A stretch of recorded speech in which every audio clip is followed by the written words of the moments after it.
Welcome to my Indian Astrology.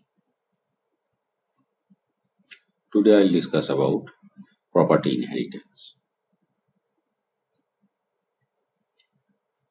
8th house responsible for inheritance properties from ancestral sources.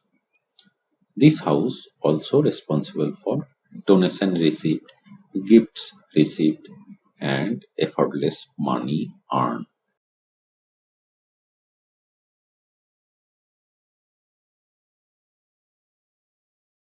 Some rules for strong inheritance. The 8th lord should be strong in Exaltation or in Moolatrikona and occupying good Dadamsamsa.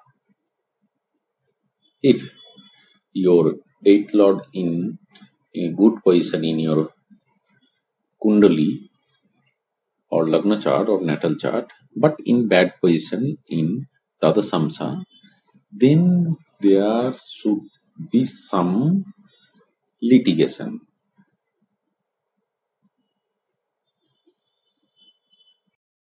Now the second rule is the 8th lord in 11th house and joining one of the 11th, 9th or 10th lords.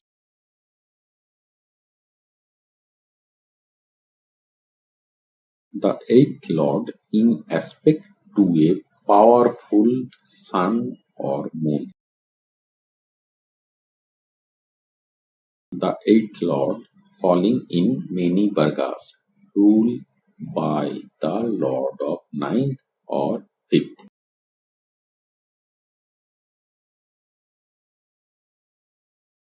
The 8th lord in exchange with 9th or 10th lord. The 8th lord being aspected by 9th or 10th lord or by Sun or Jupiter.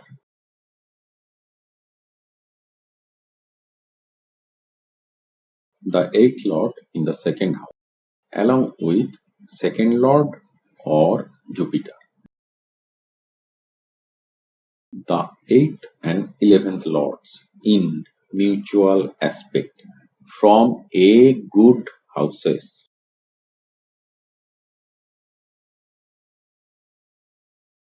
The 8th having an exalted planet. Jupiter powerfully aspecting the Sun or 9th or 10th lord. Now some rules for weak inheritance. Weak inheritance means either you do not get the inherit property or there are some litigations.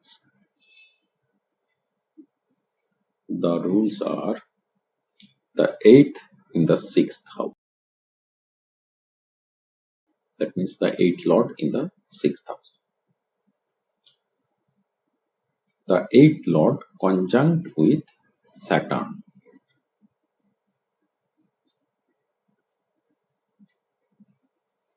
The 4th lord aspected by Saturn. The 4th lord in the 6th or 8th house. The sun or moon in the 8th house aspected by Saturn or by the 6th lord.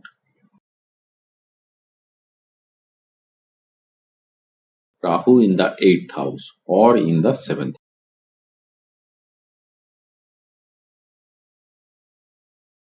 The 11th lord related to sun.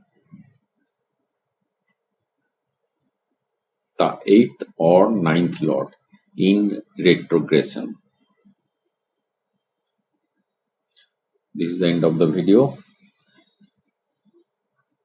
Please subscribe my channel and press bell icon to get notified.